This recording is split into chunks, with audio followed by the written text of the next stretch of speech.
Hello guys, आज की इस वीडियो में मैं आपको बताऊंगा कि अभाज्य गुणनखंड विधि से किसी भी संख्या का गुणनखंड कैसे निकालते हैं। ठीक है, तो चलिए इस वीडियो को शुरू करते हैं। सबसे पहले अभाज्य गुणनखंड विधि से किसी भी संख्या का गुणनखंड निकालने के लिए आपको क्या करना रहेगा। एक सीधी लाइन खींचनी होगी और फिर एक ऐसी लाइन, और फिर आपको यहाँ पे उस संख्या को लिखना होगा। जैसे कि 140 दिया हुआ है तो मैंने यहाँ पे 140 लिख लिया।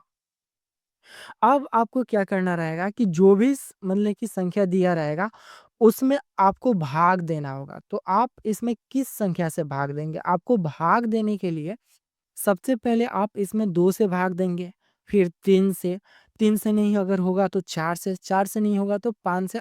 यानी कहने का मतलब है कि आपको एक सिस्टम में इसमें भाग देना है। यानी कि पहले 2 से, अगर 2 से भाग नहीं लगा तो 3 से, 3 से नहीं लगा तो 4 से, 4 से नहीं लगा तो 5 से, 5 से नहीं लगा तो 6 से। ऐसे ही करते आपको जाना है। ऐसे नहीं कि आपने कभी इसमें 6 से भाग दे दिया, कभी 3 से भाग दे दिया, कभी 4 से दे दिया। ऐसे आपको बिल्कुल नहीं करना है। तो जैसे कि आपको पता चल रहा है कि इसमें 2 से भाग लग जाएगा। हाँ, एक चीज़ मैं आपको बता दे रहा हूँ कि किसी भी संख्या को देखकर आप बता सकते हैं कि इसमें कितना से भाग लगेगा और कितना से भाग नहीं लगेगा। फॉर एग्ज़ाम्पल, जैसे कि मैं बोल रहा हूँ कि इसमें 2 से भाग लग जाएगा, इसमें 3 से भाग नहीं लगेगा, इसमें 4 से भाग लग जाएगा, 5 से भाग लग जाएगा। तो मैं देखकर ही बता दे रहा हूँ कि इसमें कौन-सी संख्या से कितने में भाग लग जाएगा। हाँ, हालाँकि अब उसके लिए कोई ना कोई ट्रिक होना चाहिए। तो ट्रिक बस यही है कि आपको क्या करना है, अगर आप इसमें 2 से भाग देना चाहते हैं तो आपको पता होना चाहिए कि 2 से उसी संख्या में भाग लगेगा जिसके इकाई अंक 0, 2, 4, 6 और 8 होंगे। यानी कि 2 से उसी संख्या में भाग लगेगा जिसका इकाई संख्या कितना होगा, या तो 0 हो, या तो 2 हो, या तो 4, या तो 6, या तो 8 हो। ठीक है? अब 3 से किस संख्या में भाग लगेगा? तो 3 से उसी संख्या में भाग लगेगा जिनको जोड़ने पे 3 का पहाड़ा आ जाए।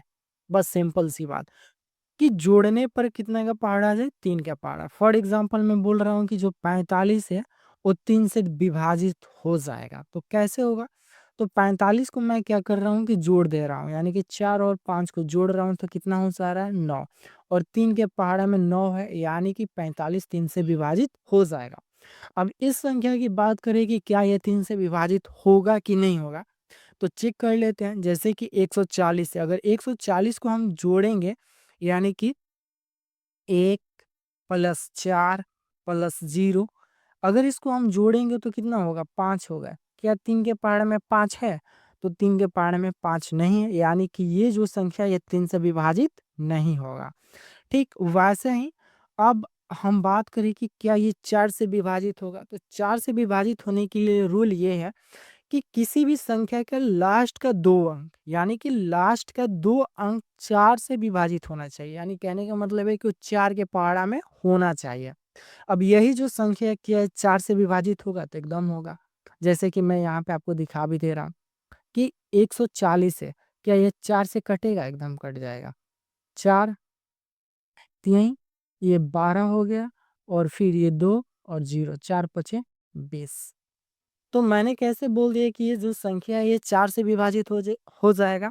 बस ये लास्ट के 2 अंक देखकर हमें पता चल गया कि लास्ट के 2 अंक जो हैं, यानी कि लास्ट के 2 अंक कितने हो रहे हैं? 40 हो रहे हैं। तो क्या 4 के पहाड़ा में 40 है? तो है। इससे हमको पता चल गया कि ये 4 से विभाजित होगा। अब एक और संख्या ले लेते हैं, मान लीजिए कि 116 है। मैं बोलता हूँ कि क्या ये 2 से विभाजित होगा? तो 2 से विभाजित हो जाएगा। क्या 3 से विभाजित होगा? तो नहीं होगा। क्यों? क्योंकि 1, 1, 2 और 6, 8, यानी कि 8 जो है 3 के पहाड़ा में नहीं है, तो 3 से विभाजित नहीं होगा। क्या ये 4 से विभाजित हो जाएगा? एकदम हो जाएगा। देख लीजिए यहाँ पे 4 से। तो ये 4 दूना 8 हो गया, और ये 3 और 6, यानी कि 4 नवा 36। तो आप देखकर बता सकते हैं कि कौन-सा संख्या 2 से कटेगा, कौन-सा संख्या 3 से, कौन-सा 4 से। तो 4 के लिए मैंने क्या बोला कि लास्ट का 2 अंक देखकर आपको डिसाइड करना होगा कि वो 4 के पहाड़ा में है या नहीं है, ठीक है? अब 5 से कौन-सा विभाजित होगा? तो 5 से वो विभाजित होंगे जिनके इकाई में 0 और 6 हो, ठीक है? तो ये इतना काफ़ी है। तो अब हम क्या करते हैं, इस सवाल को हल करते हैं, ठीक है। तो जैसे कि अब आपको पता चल गया होगा कि ये पहले 2 से विभाजित हो जाएगा, तो आपको यहाँ पे क्या लिखना होगा, 2, ठीक है। तो 2 के पहाड़ा में 14 कितना टाइम में है, 7 टाइम में, यानी 7 टाइम में। तो आपको यहाँ पे 7 लिखना होगा। फिर 2 के पहाड़ा में 0, 0 टाइम में। अब फिर आपको क्या करना होगा, इसको फिर भाग देना होगा। तो आपको पता चल रहा है कि 2 से जाएगा, तो अगर 2 से अगर हम लेकर जाएंगे, तो 2 के पहाड़ा में 7 कितने टाइम में है, 7 तो है नहीं, तो 7 से कम कितना है, 6, 6 कितना टाइम में है, 3 टाइम में।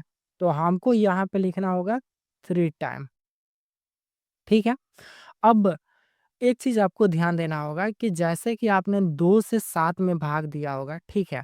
तो 7 में से अगर 6 घटेगा तो यहाँ पे कितना बचेगा, 1 बचेगा। 1 और 0 मिलकर मिलकर कितना होगा, 10। तो 2 के पहाड़ा में 10 कितना नंबर में आता है, 5 टाइम में, यानी कि 5 यहाँ पे आपको लिखना होगा, ठीक है। अब हम क्या करते हैं कि फिर इसको भाग देते हैं। अब हमको पता करना होगा कि ये किस संख्या से जाएगा, 2 से तो जाएगा नहीं। क्या ये 3 से जाएगा? तो चेक कर लेते हैं। 3 और 5 कितना हो रहा है, 8। 3 के पहाड़ा में 8 है नहीं, तो यानी कि ये 3 से भी नहीं जाएगा। क्या ये 4 से जाएगा? तो 4 से भी नहीं जाएगा। 5 से जाएगा? तो हाँ, ये अब 5 से जाएगा, ठीक है। तो 5 के पहाड़ा में 35 कितने टाइम में आता है, 7 टाइम में। तो आपको यहाँ पे 7 लिखना होगा, ठीक है। अब हम क्या करते हैं, इसी चीज को 140 को यहाँ पे लिखते हैं। तो 140 बराबर कितना हो गया, 2 गुणे 2 गुणे 5 गुणे 7, ठीक है। तो अब यहाँ पे आप देखिए कि कौन सा संख्या कितने बार में है, यानी कि यहाँ पे 2 कितना बार है, तो 2 2 बार है, तो हम यहाँ पे लिख दे रहे हैं 2 के पावर 2। 5 कितना बार है, यानी कि एक ही है, तो 5 के पावर 1।